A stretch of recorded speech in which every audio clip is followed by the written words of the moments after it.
Welcome to ShipTheWord. Today, we're going to explore why people bow in Japan. In Japanese culture, bowing is a significant form of greeting and communication.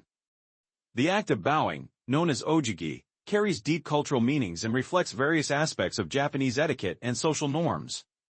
Bowing is not just a simple gesture, it conveys respect, gratitude, apology, humility, and different degrees of formality depending on the situation. One of the primary reasons people bow in Japan is to show respect. Bowing is a way to acknowledge someone's presence, status, or achievements. When meeting someone for the first time or in a formal setting, a deeper and longer bow is appropriate to demonstrate respect. The angle and duration of the bow can indicate the level of respect being shown, with deeper bows reserved for higher-ranking individuals or more solemn occasions. Bowing is also used to express gratitude.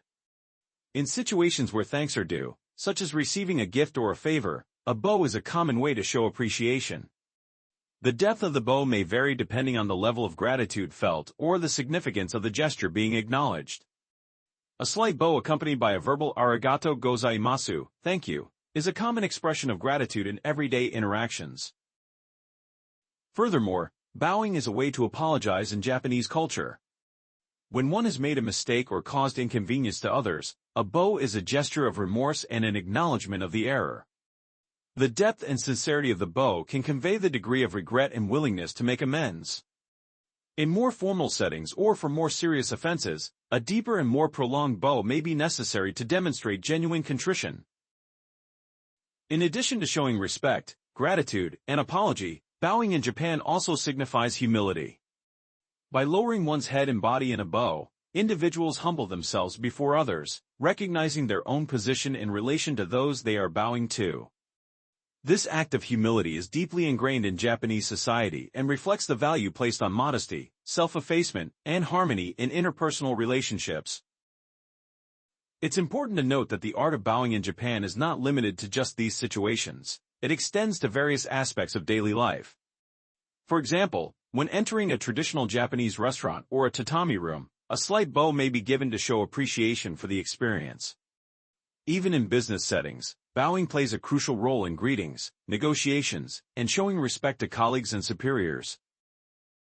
Practical tips: when bowing in Japan, remember to keep your back straight, eyes down, and hands by your sides or together in front of you.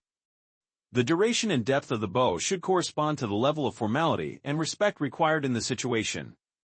Return a bow that is equal in depth to the one you receive, especially when interacting with Japanese individuals.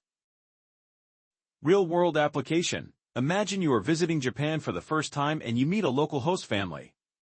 As a sign of respect and gratitude for their hospitality, you offer a polite bow when entering their home and receiving a gift. Your gracious gesture is appreciated and helps to establish a positive connection with your hosts. Common mistakes: a common mistake when bowing in Japan is bowing too deeply or not deeply enough for the given situation. It's essential to observe and mirror the level of bowing demonstrated by Japanese individuals to ensure cultural appropriateness and mutual respect.